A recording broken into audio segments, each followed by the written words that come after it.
This is quite satisfying, guys, this moment. You know, like the American this video like is YouTubers sponsored that are like by Castor.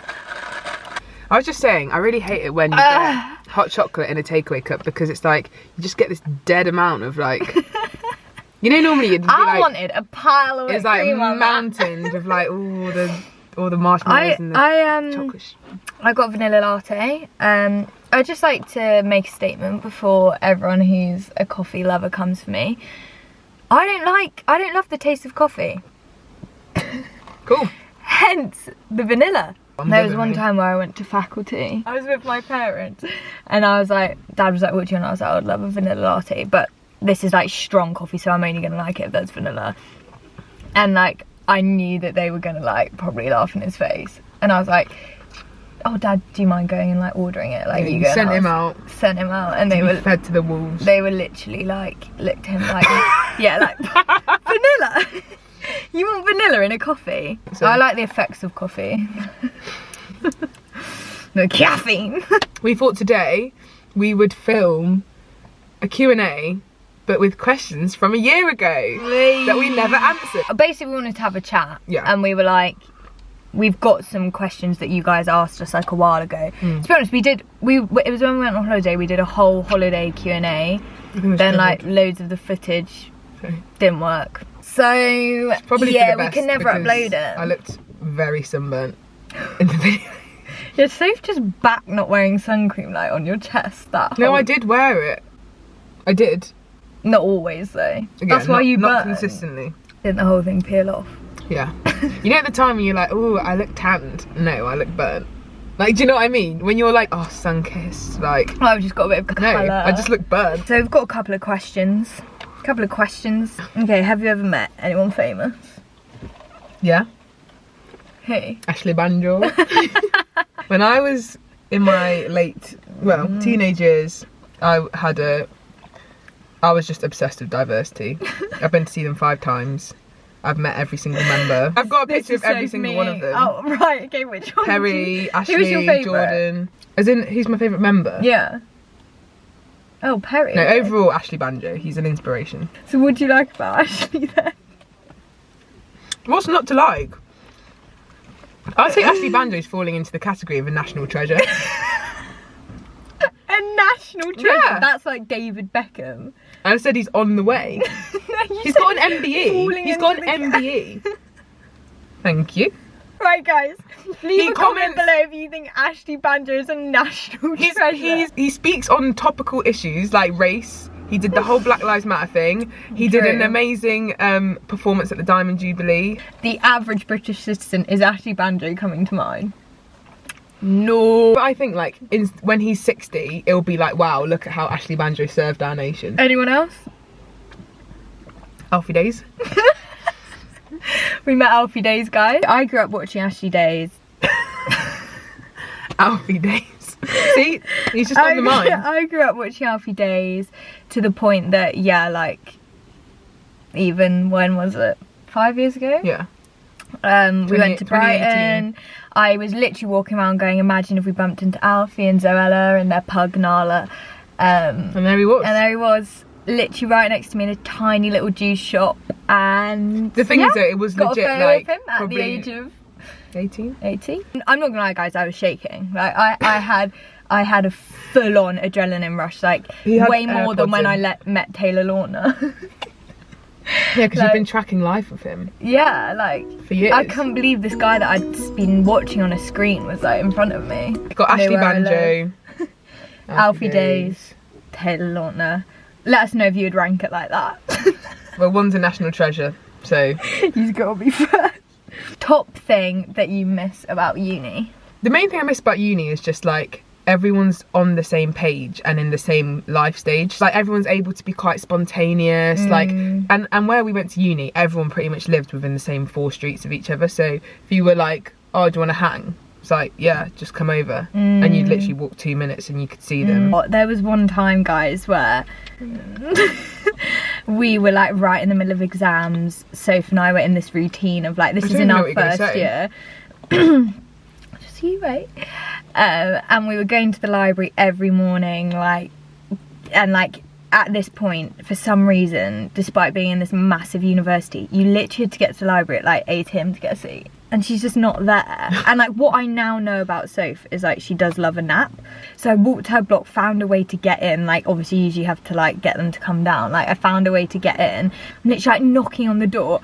And like she literally swings it open like, huh? And like you've just woken up. And I will never forget that moment of like, you just looked so funny. Like every single bit of hair was like out. Like I looked dishevelled. Like, anyway, I don't miss a lot about uni, not gonna lie. I was really racking my brain then. There's a couple of people I really miss from uni. I miss seeing my course mates. I miss Laura and Mia. Shout out if you're watching this. I miss like the jokes that like we would have like on our course and like, but I just didn't love my course. I didn't love the work. I didn't love a lot of it.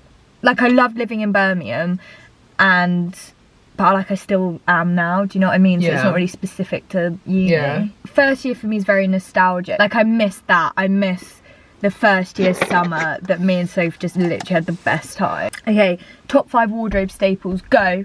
A puffer coat. Yeah, warm coat, absolute staple. Good pair of blue jeans. Or white jeans in my case. A beanie. A beanie. Some sort of headwear. I'm loving a beanie at the moment. In our vlog, I realised pretty much every clip I was wearing a beanie. A cool pair of trainers. Yeah. Oh, for me, a Doc Marten. Not to be that girl, but... and a bag. A hat, a bag and a coat. It's like, yeah, of course.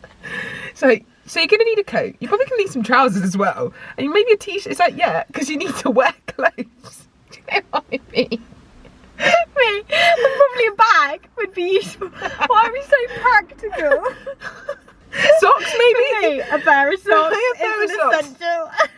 Couldn't go without a pair of socks. Can you talk a bit about friends and gossip? Beefy, meaty question. Yeah, we've been chatting about this a little bit, haven't we? We have. We have.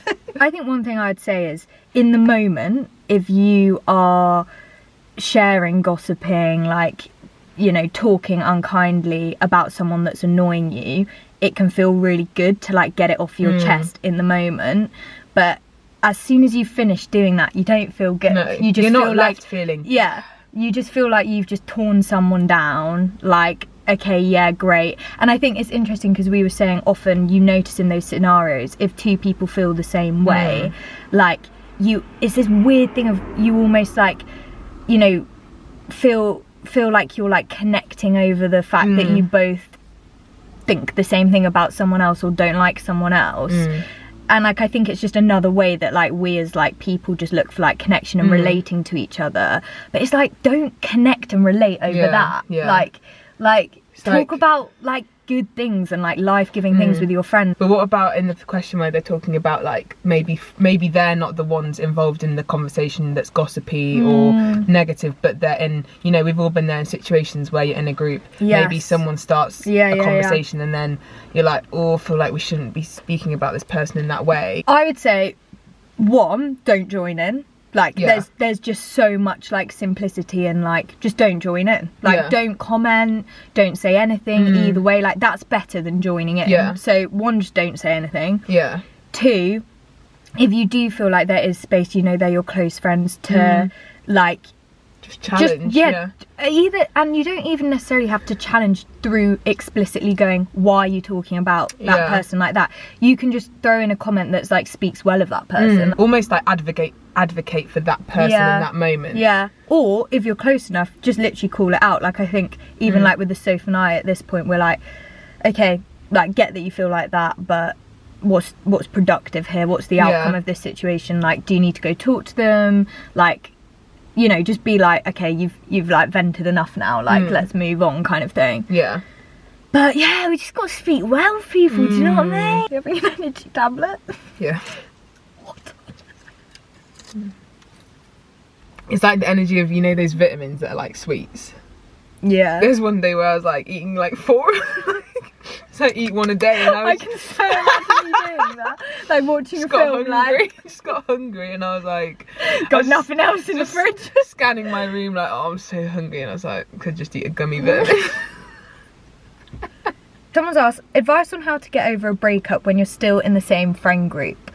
It's a tricky situation. I think it's important within your friendship group, or either within the friendship group or with friends outside of the friendship group, to just have a couple of people each that are like just your people, in terms of like they're not, you know, stuck in the middle, like, you know, that like they're like journeying the breakup with you, and you know, the other person has people they're journeying with. And I think if you have those people and you're like okay with, you know, the other person having their people, and you respect that, then that's kind of all you can do. And then the friends that are almost like in between or in the friendship group can kind of like, you know, go between both of you, hang out with both of you.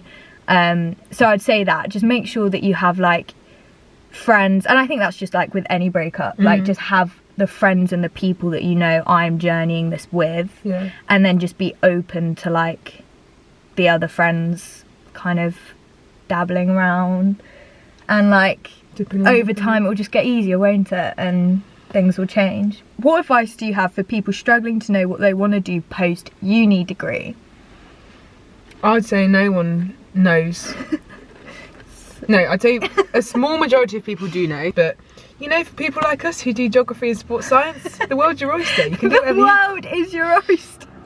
So I'd say there's that small majority that know, and then the rest, I'd say 90% of people that finish uni are like, I have not got a clue. If you have absolutely no idea, I think we're in this right now, well, I am.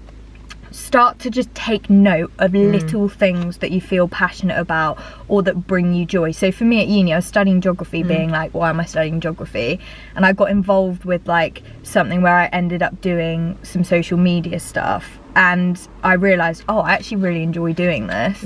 And then off the back of that, then post uni, like, started doing like an internship in comms. Even if you're at uni and you're like really enjoying a sport, or you're like really enjoying, I don't know, something that you're doing, or like, I don't know, even just making that, music, or like, I think not even as like specific as that. Even if it's just like chatting with people. When I'm with my friends, I feel like I really love it if I can have a moment where I can give them advice, or I love even just like, I love being spontaneous and doing things different every day. I love going walking, because then it's like you can factor those things into like, okay, if I want a job, I want it to be around people, I want it to be something where I can be spontaneous and there's different parts to my work. That actually really narrows down jobs. And then just try something, like be like, oh, nothing's cool, forever, like I'm enjoying this, search internships and that, search jobs and that, like have conversations with loads of different people, like see who they know. Last question of the video: how do you deal with / overcome insecurities? Gosh, it's a beastly question. I'd say 50% of the job is acknowledging that insecurity exists. Would you agree? Yes. I'd say like a massive moment is when you can actually pinpoint, I feel insecure about X. Yeah. Because then it's like, right, at least now I know that. It's like, what is this rooted in? How am I gonna overcome it or deal with it? So, but it can be really hard to even get to that point of being able to articulate and actually pin down, this thing makes me feel insecure. So I feel like that's half the job.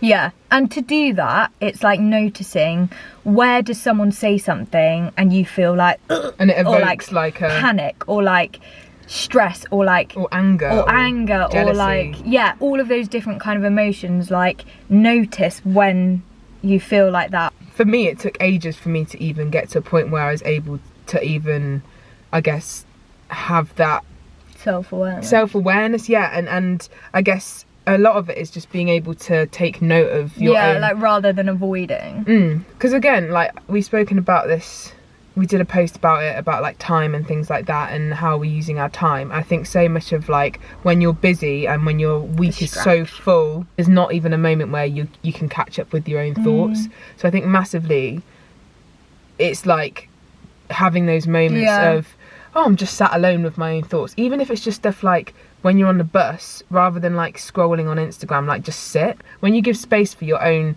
thoughts to arise and like just there's nothing going on in your head, that's actually when things come in and you're like, oh, yeah, I'm thinking this. And so it's like taking note of in the moment, like Rach said, those reactions, and then also just giving that space to like see what comes into your mind. And then once you've done that, you just need to basically pull apart like the thought and be like, okay, I feel, you know, like scared about this. Okay, why do I feel scared about that? What am I kind of thinking beneath that? And like you've got to kind of almost like pull it all apart to then see what's irrational, basically, because a lot of these thoughts are irrational. Like, you know, when you feel like fearful about something, it's like, okay, actually I know that's not the actual truth. And I would say I'd say the majority, from my experience, the majority of insecurities are just rooted in fears. So it's like beneath it all there's just a bigger fear of like, no one likes me, I'm replaceable, or I'm not valued, or whatever it is. I think most of them are realistically rooted in a fear.